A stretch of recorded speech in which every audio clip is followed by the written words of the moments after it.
How's it going, everyone? Welcome back to Guide to Everything. In today's video, I'll quickly show you on how you can add fuzzy skin in the elegoo slicer. So the first thing that you want to do is to simply get finished with your model. In my case, I'm using this as an example. And then let's head over to the side categories of our project. Simply inside, you want to navigate through the other section, which is going to be this one at the end of the choices right here. Scroll down, and then we have the fuzzy skin option.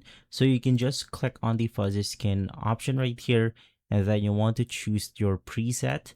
Of course, you can add some additional information like the fuzzy skin generator mode, the skin noise type, and more.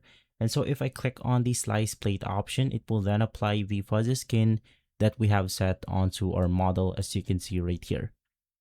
And so if this video has been helpful, leave a like, subscribe, and follow us for more videos like this. Thanks for watching.